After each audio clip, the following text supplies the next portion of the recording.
Alrighty, good morning, everybody. Thank you so much for joining us today. For those of you who are with us, thank you so much for making some time today. Today, we're going to be talking about email marketing, and I'm sure many of you have heard this topic before, but we're going to be going over some tips and tricks and how to best use email marketing here. For some of us, this is a new concept. For some of us, not so much. But just join along and feel free to add some comments there for us with any questions that you may have at any point, and we'll be happy to answer those. So I'm going to go ahead and start our presentation right now.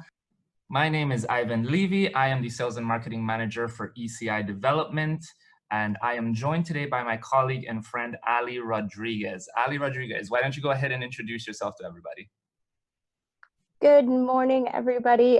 So great to be on with you all this morning and kind of deliver some of this rockin' information for you guys to use not only in your local market, but kind of branch out into the international market if that's what you're interested in. So we hope you can apply the information we give you to best suit you and your business.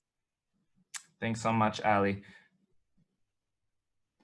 Alrighty, and so we're gonna go ahead and get started. Marketing. Marketing is about creating valuable experiences that you believe are going to have a positive impact on people and your business. Marketing is about reaching out to people who may not know about your business, who may not know what it is that you are providing. What is your product? What is your service? And there are so many different ways that you can go about presenting that information to everybody. But today, like I mentioned, we're going to be focusing on email marketing. And email marketing helps you find potential customers, like I mentioned, who might not know about your service, who might not know anything really about your brand. And so it's a very good way to introduce people. It's a very soft approach to introduce people into your brand and into your business, and sort of provide them some information, get them engaged, qualify them a little bit better, let them know what it is that you're providing, what service you can provide to help them in whatever area they're looking into here. And with regards to email marketing, on average, about 59% of people say that some form of email marketing has influenced their purchase. And for those of us here who are in the real estate business, this is super important, right? Because there's so many different offerings out there. Everyone has a different taste and liking. And so being able to reach those people in their homes, at their leisure, that is the beauty of email marketing. It's not a heavy push. It's not very strong. It's something that you can provide some information and material that you can provide the people you serve without being too pushy, too heavy on promotion there. It's something that at any point in time, once you've sent out that email, they will see it when they have some time and they're able to review the information a little bit better. And it also opens the door for them to get back to you. It opens that avenue for them to be able to communicate with you. Opening that line of communication is super key, super important. And that is the beauty of email marketing right there. And let's go ahead and get started with the first point. This is something that I cannot stress enough. One of the key elements of email marketing is having a proper database. Now I have this illustration here of this very large stadium. It has so many different people in there. Try to picture this as sort of the net that you want to cast out there, right? You want to make sure that you can reach as many people as possible, as many people in this stadium. That is your goal, right? The more people know about you, the more people know about your brand, about your business. That is the most helpful thing for you as far as growing your business through email marketing. But there are some key points to note when you have your database.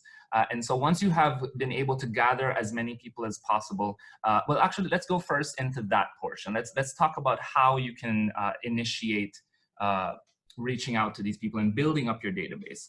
For some people, that is, as we call it here, it's a belly-to-belly sort of situation. You meet people at conferences, you meet them in different workshops, or it's just down the street. You're having a walk, at the local bakery, at the local grocery store, and you happen to strike up a conversation with somebody, and they happen to let you know, I'm in the market for a house at the moment, or something or another, and you can then introduce them. You provide them your business card, or you get their contact information, add them to your database. You will be so happy that you did so, because you're just adding another potential customer to your database there. And that is super important in building this database. So like I mentioned, business cards, that's one very great way of doing so. And now I know that it might be a little bit tedious, because once you now have the business card, you have the contact information. That's point one. Next is then, like I mentioned, adding that potential lead to your database. And so this is an app here. It's called Abby Business Card Reader. This is one of the more technical ways of doing it. Nowadays, we're moving into a digital world, right? And so this is a very neat app that you can then take that business card and you scan it with this Abby Business Card Reader. The free version of this app allows about 25 scans to be done for free, and then you can purchase additional ones there. But what it does is it will then create a digital copy of the business card, which you can then export into an Excel document. And that is usually the way that many people store their databases, at least initially, is having this Excel document that has the name, the address, the contact information, all that helpful, useful information. So building up your database, this is just one of the ways that you can do that. There are other apps as well that you can use that are very similar, but this was just one that I wanted to touch on here, which is very helpful, and I highly do recommend it. All right, so like I mentioned, once you have someone's contact information, make sure, or once you've received their email address, which is the key point here, and the most important part for email marketing is having their email address. If you've met them, at a conference and shoot, I did not get your business card, or darn it, I did not, reach out to you. Feel free to provide them with yours and let them know, hey, here's my business card, and at the back you can write in your phone number. You can say, hey, this is my direct line. Reach out to me, let me know, and then ask them, how can I get in touch with you? How can I reach out to you? And maybe you can find their business online and find a contact at their business or their agency, and see if you can get some contact information from them there. Once you've received the email address, again, populate that to a Excel document where you can build out your database and make sure that every contact that you have listed is properly cataloged, because that is also very important. Now, once you have your database stored, like I said, make sure that it is properly cataloged. You need to have it in a very uniform structure. And that is entirely up to you, whether you want to have first name, last name, email address, physical address, phone number, location, where you met them, all that helpful information. It is very important to you. And that is where you can get creative with your email marketing and how specific you want to get with targeting. Because as we move on to the next slide here, I'm going to show you segmenting your list is super, super important. I'm going to take an example here for what we do for ECI. Now you'll notice that some of the figurines here on the left-hand side of the screen, they're all mixed up, right? I'm going to use the examples of the developments that we have here at ECI. So let's just say the orange ones are people who I have met and have an interest in Belize. Okay, I'm gonna take those, I'm gonna color them orange, and I'm going to segment this list of my database, because remember, I already have my master database that I've created.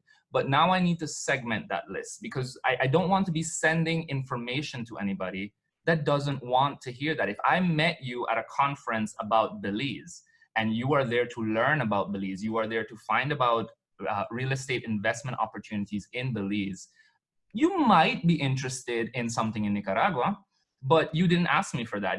When we spoke, when we communicated, you told me, send me everything you have about Belize. And so that's what I'll do. So you take your database, I'm taking my database here, and I will segment it. Orange is Belize, blue is Nicaragua, yellow is Panama. Segmenting your list is super important for multiple reasons, but one of the key ones is to maintain that engagement rate. You want to make sure that the information that you're sending out resonates with your audience. It is very important that the information that you're sending resonates with them. Otherwise, they might not respond to you. You might get a low engagement rate, which also influences the deliverability of your emails. That can greatly affect if future emails that you send out actually get received. Why is that? Well, you have search engines like Google. That's the main one, right?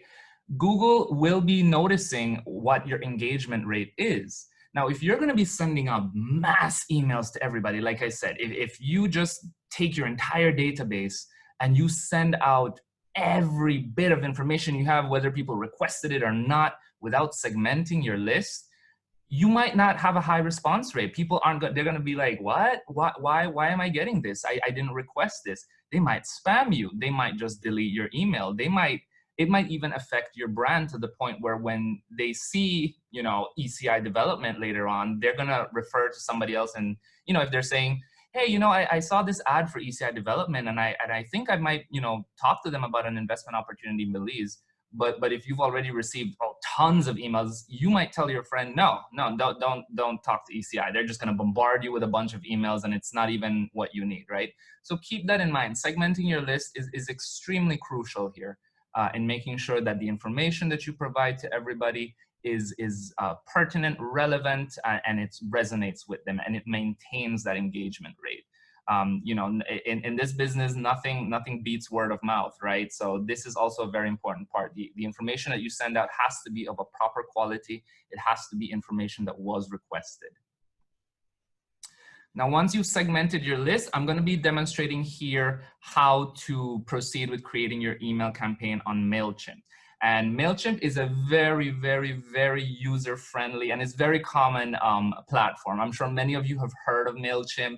And there's some things to be said about Mailchimp here and there, but I do recommend it, at least for someone who's starting out. You see some of the greats right now still using Mailchimp as their main platform for email marketing. And that is because as basic or as simplified as it is, I'll use the term user-friendly. It's extremely user-friendly, but it provides heavy integration with different platforms as well. And it provides you with a simple drag and drop email builder feature. Again, super, super user-friendly. You can even go on YouTube and watch some other training videos. So it's a very nice platform and I highly recommend everyone uses it. But going back to our database here. So over on the left, you'll see we have our database ready to go. We've segmented our list. We have our master list. We have our Belize list. We have our Panama list. We have our Nicaragua list. And now we're going to populate that into Mailchimp, right? So once you've already transferred that over, you upload the file. Because of how you have it segmented in your database, Mailchimp will automatically do that for you. If it doesn't work out properly, just go ahead and edit the name, edit the little sections there. Again, super, super easy to use. Now, your campaign. This is yet another area where you want to segment, because let me go back here to this section. Now, remember, orange was the Belize interest, right? These are people who want information and they've told me that they want information about Belize. Okay, let's get a little bit more granular there. Let's see what it is that they want to learn about Belize. So if I'm at a conference and I meet all these people, the orange Belize interest people, I'm gonna, talk to them. Okay, oh, you're interested in Belize. That's wonderful. What is it that you're looking for? Are you looking for a single family home? Are you looking for a resort residence? Are you looking for just an investment opportunity? What is it about Belize that interests you? And even within this group here, you will have people who want a condominium. You will want some that want to be on the bay side. They want to be able to see the sunsets every day. You will have some people that want to be beachfront. They want that high-end luxury resort feel.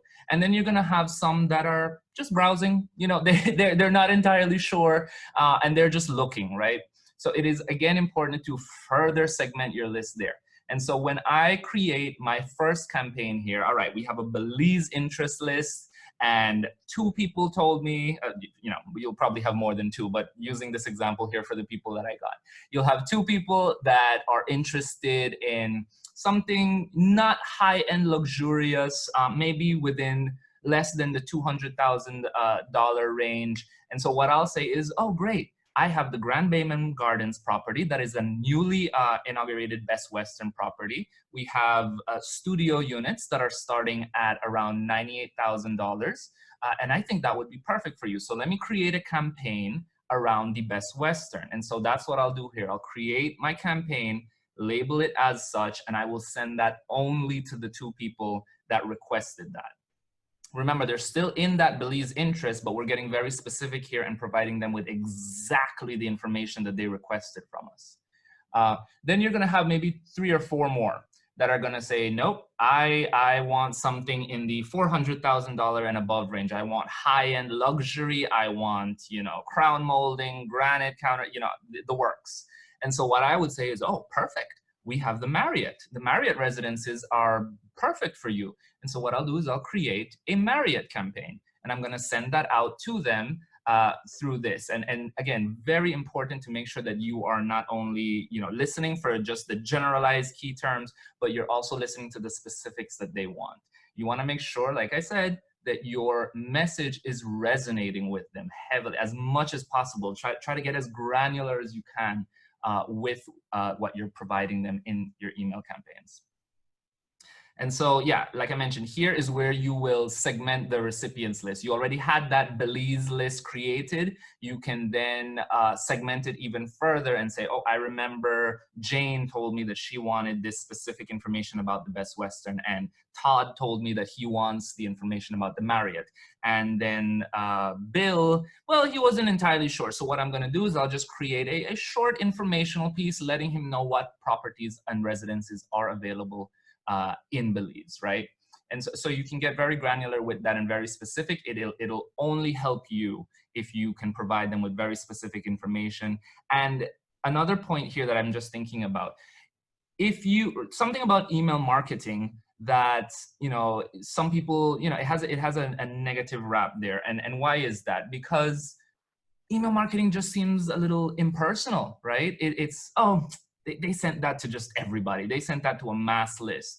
But if you get this granular, if I talk to you and you told me that, you know, 100,000, 200,000, 300,000, that's my price range. I listen to that and I'm sending you the information that you requested. Again, that shows that I'm listening to you. I'm serving you properly. I'm providing you the information that you requested. It takes away that impersonal vibe from generalized email marketing there. So again, you want to make sure that it's as personal as possible in every way that you can, as far as communicating with everybody what your product is and what your service is. All right, and so with Mailchimp, what you can do, see at the top, we just created something. It's just a test campaign here. This is not visible. So when you're creating your campaign, don't think that anyone is able to see the campaign name. Excuse me. That is just something internally for you to be able to track and to, you know, go back in later and see, okay, I sent this campaign out to X, Y, and Z. You know, Bill opened it, Jane opened it, Todd did not, and you can then play around with your metrics there. Metrics are key when it comes to email marketing as far as the follow-up. Your subject line, make sure that it is short and sweet and to the point. I cannot stress that enough. Make sure that it is authentic. Make sure that it is personal. Again, if you met someone at a conference or at the grocery store or wherever, just make sure that the subject line sort of resonates. Maybe you met somebody named Jennifer, but the entire time that you were conversing, they kept saying that you can call me Jen. You know, you can call me Jen. So add that to the subject line, maybe. Hi, Jen, you know, Ivan here from ECI Development, or here's your Belize interest, Jen. Things like that. Again, make it personal and make it resonate, and it will provide you with better results there. The from name is something that you can also play around with, because it might not be in the case, for example, in our case here at ECI. Usually the from name here, what we would set that to is a member of our sales team that would send out this email. Now, they aren't necessarily the ones that would be sending out all these emails, but you again want to make it as personal as possible. If they met this person at a certain event, this person is expecting an email from them, right? They're expecting an email from, if it was from me and I said, oh yes, I'm gonna email you, then the email has to say Ivan Levy, right? It should not be saying, you know, John from the sales team. Again, make it as personal and touch people as much as possible with your communication here.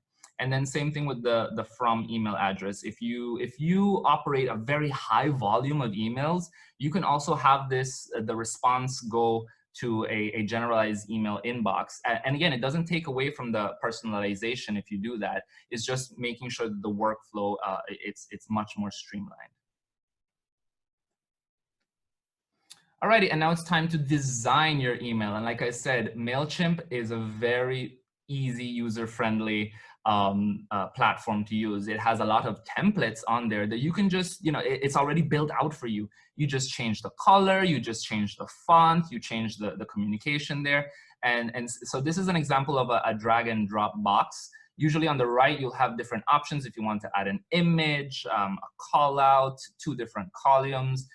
Whatever it is that you'd want to add to your email, again, make it all about you and your brand. So you would pick up that option, drag it, drop it right here, and then you can edit the text and the colors, and you can add your picture, your logo, all that good stuff. And so once you're done, once you've created your email, these are some examples here. What's also very important, a little key step there, is making sure that you send yourself a preview, right? Because when you're building out the email, it may look nice, it may look great, right there on the page on Mailchimp, but send yourself a preview just to see what it is that the people that you serve are going to be seeing. So here's an example. I use these 2 examples for different reasons. Now, one, this email here on the left. You'll notice it has a very large header, enjoy endless summers in Belize. We have some beautiful pictures here. We have short and sweet information and a download button. On the right, you'll see a call out for a header, for Gran Pacifica, which is our resort community in Nicaragua. And you're gonna see the font. Notice that this one, we made it all justified. And sometimes that works, but as you can see here, some of this is spaced out a little irregularly, right? So it looks a little odd. It doesn't look as neat and as clean as you would want it. That's why it's important to send out these previews to yourself. You need to see how it's going to look for someone on their computer. Then you can go ahead on your phone, take a look at your phone. How is it going to look on mobile? Everyone's on their phone all the time right now. So you really need to make sure that the spacing, the design, the layout looks great both on your desktop, tablet, and mobile. So sending yourself a preview like this is also another step that can help you. The other part of this is that it offers you sort of that fresh perspective. Looking at the email coming into your inbox, you can see, okay, so this is what Jane that I spoke to, or Jen or Bill or Todd, they're gonna see this email. Is it too much words? Does it have, maybe that picture doesn't look so nice. On the phone, on desktop, it looks very nice, but maybe on the phone, this header here is just too large and it looks a little wonky on my phone. Those are the things that you can take a look at when you send yourself a preview like this. So it is very important that you do that as well, just as an added step in making sure that you're communicating everything properly. And then another thing that I would caution is that sometimes we get a little carried away with the information that we want to provide, right? Because there's so much. Again, I'll take the example of ECI development. We have developments all across Latin America, and those range from teak parcels in Panama to, like I said, the high-end Marriott properties in Belize. And so when we meet someone at an event or a conference and they are saying, well, just send me everything you have. All right, well, I have a lot. There's a lot of different developments that I can send you, or information that I can. So you have to think, okay, how do I present this to somebody? If I send them an email with everything, they might get a little overwhelmed, right? It might be, whoa, okay, he wasn't kidding. There is a lot, but it's not going to work to your favor. It'll just seem like this really, really, really long email. And so think about how you want to present that. So we have this example here where we have some of our partners that had requested the Belize Advantage Report and our Deals of the Month packet.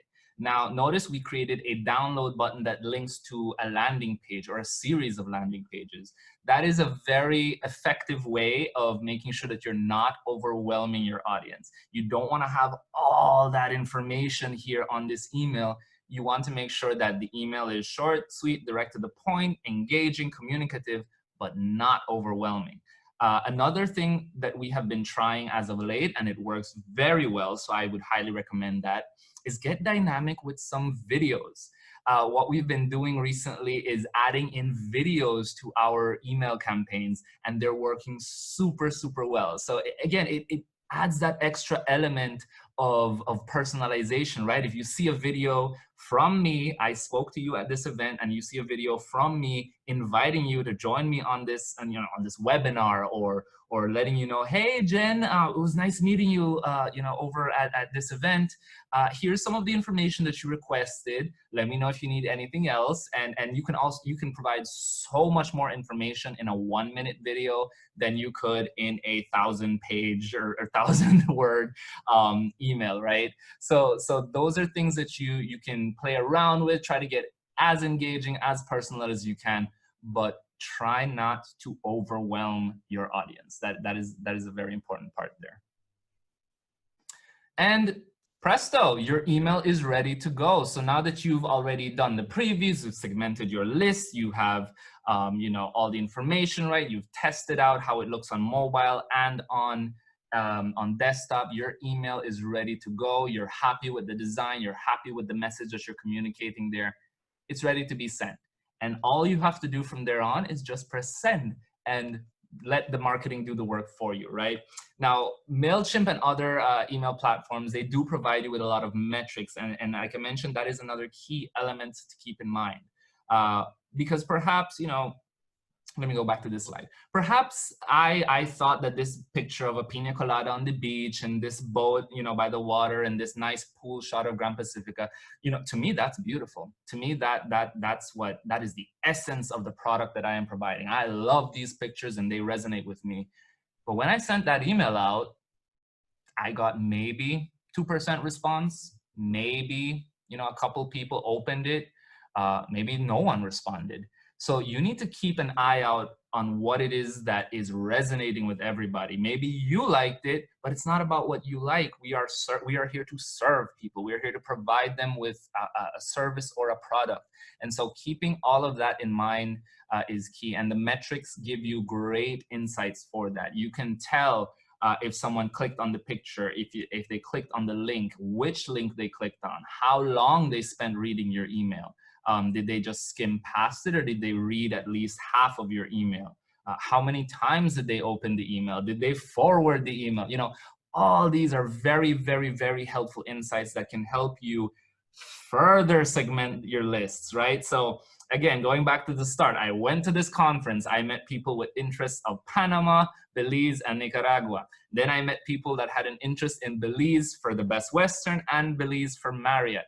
And then from the emails that I sent out, I met people that did not like the look of the Best Western, did not like the price point of the Marriott, but then you also meet some people that did, right? And so you further segmented your lists and your leads through this email marketing campaign that you sent out. And you can then follow up with a phone call, follow up with a video, follow up some way, try to maintain that engagement. That is super, super key, because you are trying to be as personal and as engaging as possible. So those are things to sort of keep in mind there as well. All right, so let's recap. What is the important part or what are the important key parts to keep in mind for your email campaigns? Targeting the right audience. Like I said, there are multiple reasons why you should make sure that you are targeting the right audience, targeting the right person with the right information. It can only help you to put in that little extra work to make sure that you are sending the right information to the right people. Personalize your emails. Get creative. Like I said, use some videos, send them links to your social media pages. If you have a blog, send them a copy of your blog, or maybe when you were speaking to them, they told you that they were concerned about what's the culture going to be like in Belize? What is the food going to be like in Nicaragua? All these things. And oh, wait, we have blogs that talk about that. I'll send them to you. Get personal. Make sure that it is as personal as possible, because when you're talking about email marketing, everyone thinks that, oh, it's just mass emails. They're sending that out to everybody. Not true. You can get very, very personal with your emails and the way that you send that out to everybody. And again, keep your layout simple. Keep it as simple as possible because you want to make sure that you are engaging people properly, but you're not overwhelming them, right? and include a call to action. That is very important. Buttons like this one here that say download now, right? That is a call to action. That is something that's going to prompt the person reading your email to say, oh, download. Oh, there's a download there. I can click there and I'll get more information, right? That is super important. And create your compelling subject line. Like I said, don't generalize. Don't overwhelm. Don't make it more grandiose than what it is. Just very compelling, very to the point, short and sweet. And like I said, don't overwhelm your subscribers. And this is very general, but I'll get specific here. Do not send an email every single day, over and over and over and over again. Take a look at your metrics. Take a look and see, okay, I thought that email was brilliant. I thought that email was beautiful, but I sent it to 100 people and only 2 opened it. Or maybe 80 of them opened it, but nobody clicked the button to download my blogs. Don't overwhelm people. Obviously, if they did not resonate with that email, you can follow up and say, hey, I saw that I sent you this email, just checking to make sure that you received it. Don't let them know, obviously, that you can tell that they clicked anything or not. But, just try to maintain that engagement there and try not to overwhelm them with too much communication over and over again. And of course, be genuine. Nobody wants to be pitched or sold or, just keep it genuine, keep it personal, keep it simple. And you're going to find that just maintaining engagement, being authentic, that's going to resonate. That's going to take you so much further than bombarding people with all these different emails about these different opportunities that are going to change your life, right? Just be as genuine as possible with your communication there. All right, and now we're going to have Ali presenting some of the material that we use here at ECI that we provide through email marketing campaigns. Ali, go right ahead. Again, good morning, everybody. I am Ali Rodriguez, the International Referral Program Liaison for ECI Development. And I'm just going to kind of touch on a few things that I think as you kind of begin to look at your email marketing in a different way. That was kind of the goal of this entire presentation, was to look at it as a really useful tool for you. Don't forget about not just the text, but think about all of the things that you have the opportunity to attach into those emails. And one of the things that we like to really pride ourselves on is the amount of content, the relevant content that we have and people that are on this international journey. Some people that are just beginning out. There we go. Oh, sorry about that. That was my fault. Okay. So, don't worry. Don't worry. As you sit there, don't worry about being overwhelmed, because I can help you with content. I can help you with marketing. We have an amazing support team around us to provide this marketing material. And I am your direct contact within the program to deliver these pieces to you that you can further send out to your audience and to your network. For example, the ECI library contains country-specific product like handbooks and articles, blogs, white papers, anything you can think of that would help somebody narrow down where it is their dream property would be. On the screen there you see some images of digital copies of handbooks that we've created for the countries that we have property in. So Costa Rica, Belize, Panama, we do have Argentina, we also have Nicaragua. So you can see that there's content here that's already created, that all you have to do is say, hey, I have somebody interested in Belize. Can you please send me a dedicated link that I can send to John Smith? And what will happen is I will create that dedicated link with your name, and John Smith or Joe Smith or whoever fills out that form will then be registered for you in our system as your lead for life. So all of the things that you'll see on the screen in the next few slides can be done in this way. So like I said, there's printable flyers. I can send you digital copies of everything that we have that's property specific or country specific. And if you want to print those out and have, something in your hand while you're talking to people to make notes on and things like that, these are great options for that. But in addition to that, we also have these articles. And what's great about the articles is that maybe John Smith doesn't have any clue where he wants to retire overseas. He just knows that he wants it to be tropical and, white sands. Well, there are articles that can help you and John further that conversation and really get to the heart of what it is that what is going to reach his goals and desires for that dream property.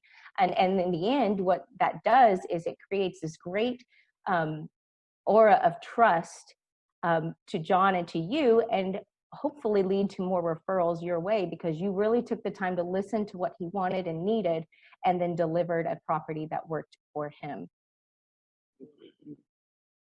So Ivan did mention that, a picture's worth 1,000 words, right? Think about any time that you walk into a restaurant and you look at a menu, and maybe the menu doesn't have any pictures on it at all. And you're reading through the menu and you're like, oh yeah, that sounds okay. Oh, that sounds good. But think about then the menus that have pictures, and think about how different your level of engagement becomes with that menu. And you're like, wow, those fajitas, man, I can see the heat coming off of them. Like they're just, and it within, a split second, you can decide if you want those fajitas or not. So the same thing goes with real estate. And if you send out a picture of, what the beachfront looks like from standing out on your condo balcony, that's going to resonate a whole lot if you just said, yep, just imagine you sitting on this beach.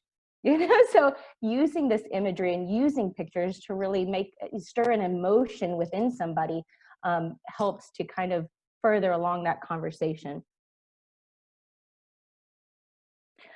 So just let me just quickly wrap up with that. But so those are all the things that we already have available to you. It's on demand. It's within this program of due diligence that has been done through the company for over 20 years. It's there, it's ready for you. You just have to be able to tell me that you need it. So just think about that as we cover these next couple of slides, and we'll let you know how to get in contact with us. All right, thank you so much, Ali. And then to wrap up, what we wanted to do is give everybody some information on some property spotlights for Belize. As mentioned previously, we do have the Tiny Eco-Friendly Smart Village, or TESS as we refer it to.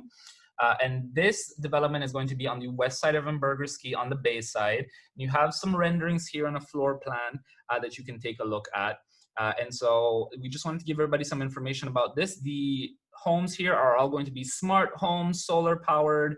They will have, a glass opening here. If you can look at the floor plan, not sure how many of you can see it, but it has a glass bottom there so you can see the water underneath. These residences are going to be just under 300 square feet. And we have 3 different floor plans that are available. And we haven't really started marketing this development just yet, but we are doing first right of refusal deposits, as we call them. So you just make a fully refundable deposit to reserve any one of only 20 of the tiny homes that are going to be built out. And it's like, it's just $999 for that to reserve your preferred residence. And then we can proceed thereafter once the construction is ready to begin. We also have the Fleet building at the Best Western Bayman Gardens. You heard me speak about the Best Western earlier in the presentation, but this property has, well, the Fleet building specifically is going to be the 5th building at the Best Western Bayman Gardens. And this has studios and, well, only studios at this point are remaining. The 2-bedroom residences and 3 have been sold out. So we have studios here, and these are actually renderings of those studios. And so we just wanted to give everybody some information about that. And of course, if you want more details on it, you can reach out to us and we'd be happy to provide those to you. And then lastly, for Nicaragua, we did want to highlight this residence here. We do have the second building of the Las Perlas Oceanfront village located within Gran Pacifica that is already under construction, aiming to finish by the end of this year. And we have one studio residence still available. It is on the first floor of the building. It is seafront, and it has a gorgeous wraparound porch that's overlooking the Pacific Ocean. And it's starting at $139,900 plus furniture and closing for this residence. Under $150,000 for a beachfront residence. Definitely a good price point there. So we did want to give everybody some information about the different properties that are available for purchase at any of our ECI developments. And then, like Ali mentioned, we do have these resources that are available. If the information that I provided during the presentation, of course, it's a lot of information, right? You probably are thinking, okay, well, now I have a bunch of more questions. Go ahead and add those to the Q&A section. I'll be happy to answer them for you. But for any additional questions you have, go ahead and email us over here at realtor@ecidevelopment.com, and we'll be happy to respond to you. Yeah, Ali, and do you have any me, points here? yeah, yeah, I do. So yeah, just when you make the decision to extend your network and kind of come on board this support team that is here to help you, send an email to, or a quick email to this email address down here, realtor@ecidevelopment.com. That will come directly to me. Let me know that you're interested in knowing more about the program. There is normally a $49 enrollment fee, but for your interest and active interest in registering and attending this webinar, we are waiving that fee for you. So there is no cost to you to get started. And I just want you to know that we're just here to help. And it can happen as quickly as overnight in building that email signature for you and getting that out to your clients quickly.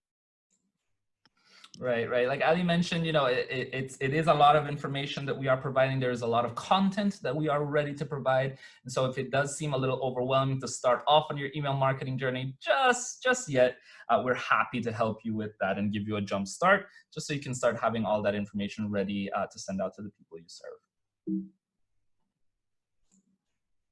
Alrighty, and this is the part of the presentation where we take your questions and answers. Ali, why don't you go ahead and start reading off some of the questions that we've received so far for the presentation, and let's see if we can get some answered. Sure. All right. Let's see. We have John M asking, how can I get more customers to open my emails? Good question. That's a very good question, John. So remember there was a point in the presentation that I mentioned about the subject line.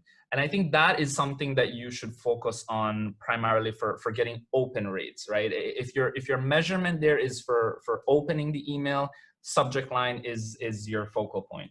You want to make sure that subject line is specific, it is personal, it is genuine, and it is relevant to the information that you're going to be providing this person. So that would be my recommendation there, is make sure that your subject line is being optimized. And how you can go about doing that is doing tests. Like I mentioned, once you've segmented your list of people, taking my example of people who are interested in the Best Western, I could go ahead and segment that list into 2 or 3 and send the same information out with 3 different subject lines. And I can see which one resonated more with which group. What subject line was effective? Was it the longer one that had this big intro? Was it the very short one? Or was it the bland one that didn't really have anything?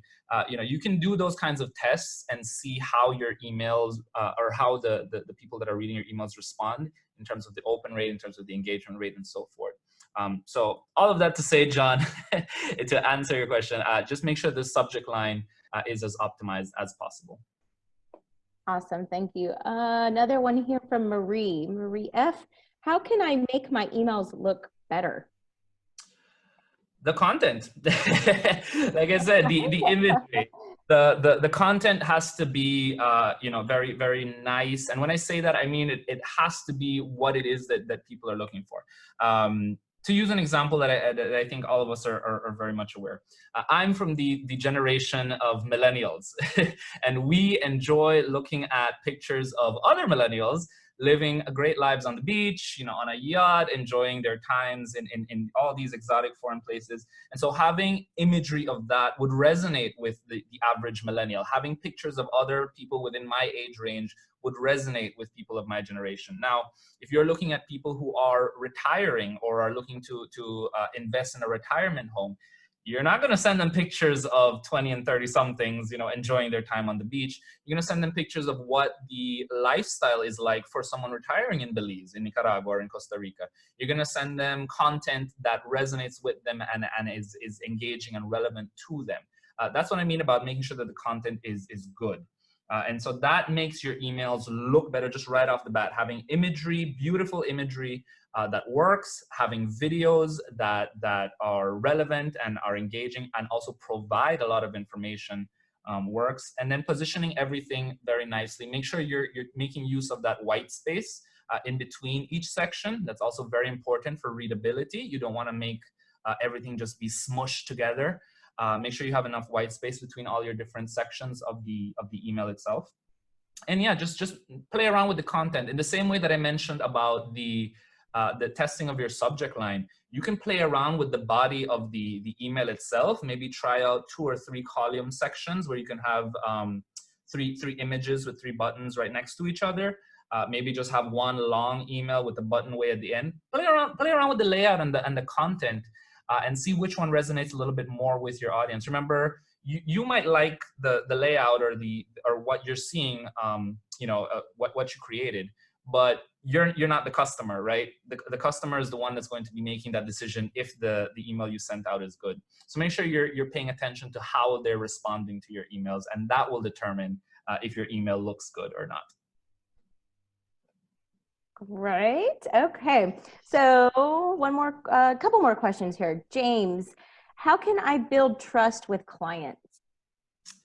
That is actually a very good question. And that's a topic I didn't touch on too much, but building trust through the engagement is very important.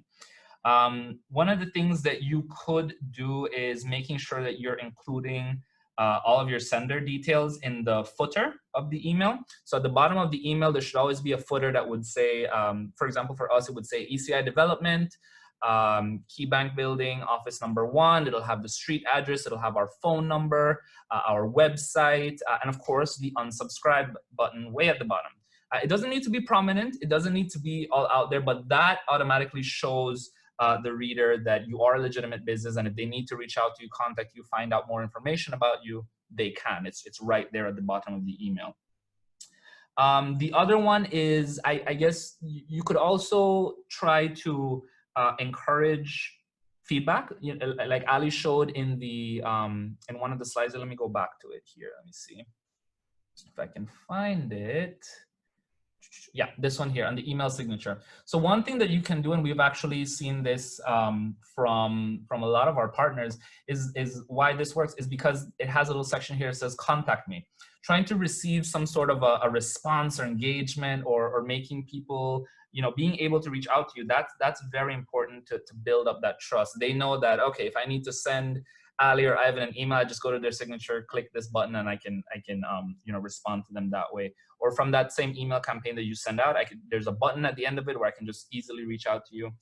That works to build trust for your subscribers and for the people that you're sending your emails out to. And Ivan, I just wanted to add on that, and it's something you briefly touched on, but when you are in conversation with a client and maybe you're having a phone conversation or maybe you're having a Zoom call and you're face-to-face, it's okay to say that you don't know the answer to something and that you'll get back to them. But always get back to them. Always get back to them and send them that content or that information that you promised them. That is a great way to build that trust in the relationship, because they know you're hearing them. They know that you're taking it seriously and that you are doing what you say you're going to do. Something that's super simple, but sometimes gets overlooked. That's a very good point, Ali, yes. Let's see. Okay, one more, and we have about 4 minutes until the hour. So Anna says, should I ever resend an email? Good. That's a good question, and I assume what you mean, Anna, is resending the same email that you previously sent out as a campaign, to a bunch of people in your list. Um, that yes and no in certain respects. But if you will do it, just resend the most important emails that you have, right? If it's just an average run of the mill, just engagement email where you just casually send them some information just to maintain that engagement, not as important. But when we're talking about heavy important emails like that first introduction where I am reaching out to you after I promised I would send you this information by such a date with all the details that you requested, something like that is definitely worth a resend. And if not a resend, what you can do is what I mentioned: forward that same email back to them and say, hey, I just wanted to make sure that you received this, and that you got the information that you wanted. Now, when it comes to resending the same campaign and someone has not opened it, which you can tell, like I mentioned, from Mailchimp or whatever system you're using, you can tell if someone has opened the email or not. Change the subject line would be my recommendation, because chances are they probably did not open it the first time, just because the subject line didn't, it didn't resonate with them. So go ahead and try to change the subject line this time and see if it works. But do try to not resend the information as much, and adjust the content. The reason I say that is because, and by content, what I mean specifically is the text in the body of the email. And the reason you want to do that before you resend the same email is because if you're going to send it to a big bunch of people who didn't open your email the first time, you send it the second time and maybe a good portion of them don't open it again, you're running the risk of being marked as spam by that group of individuals in their inboxes, and that would notify their email providers, whether it's Gmail or Yahoo. It would notify them that your domain is being marked as spam by a bunch of people. So that would affect you negatively. So that's why I say yes and no. Yes, for very, very important things, do this as limited as possible if you have to. And if you do it, just be very careful to change up the text, the copy, and the subject. Yep. I have one thought on that also, Ivan, just on the note of spam. Sometimes we as in this industry have, a business email or and a personal email. If you've sent that email to somebody with your business email and you think there was a chance that it might have gone into spam, go ahead and send it from your personal email address, but note the reason why you're resending that email. Say, hey, I just wanted to make sure this didn't hit your spam. Why don't you go ahead and take a few seconds to check it out? And if they still don't respond to you in that personal email address, it's probably best to let it lie for a bit, and then see if you can re-engage with that person at another point. I like that. That's a very good point. All right. That looks, we are right at 4 o'clock. So let's go ahead and wrap it up here. Of course, if you want to go back one slide, Ivan, and just go ahead and show that email address one more time. There we go. realtor@ecidevelopment.com. That will come directly to Ivan and myself. So if you have any questions, reach out. Maybe you go home tonight and you're like, well, wait, what about this? We're happy to answer those. Carlo, I just want to say thank you again for bringing us on board and letting us speak to your members. Certainly. Actually, thank you very much, Ali, and thank you again, Ivan. I really feel like the stuff that you shared was incredibly informative. I know that just right off the bat, a lot of the stuff there are very, very solid principles that I myself employ in my office, and actually you gave a lot of tips that I will be incorporating as well now that I've seen it. So I think we definitely benefited from it. I really hope that the rest of the members, and even a couple, if we have non-members, if they also benefited. And thank you also for recording it, because we'll be able to make this available early next week so that people who missed it could kind of go over it again, because I just really think it's just such great info. You guys presented so well. So really, I want to say again, thank you to you guys. The BNER definitely appreciates this. It's a great partnership. And again, we'll make this available. So thanks again. Absolutely. It was our pleasure, Carlo. Yes, it was. Thank you so much, Carlo, for the opportunity. And thank you to everyone who attended. Thank you, Anna, John, everybody. And thank you so much for your questions. Like Ali mentioned, if you have any other questions or want to learn more about ECI, want to learn more about our developments, our properties, reach out to us right there at realtor@ecidevelopment.com, and we will be in touch. All right. Well, if everyone, does nobody else have any other points, we're going to go ahead and wrap it up right here. Once again, thank you so much, everybody. And we look forward to being in touch soon. Bye-bye now. All right. Bye, everybody. Bye. See you guys.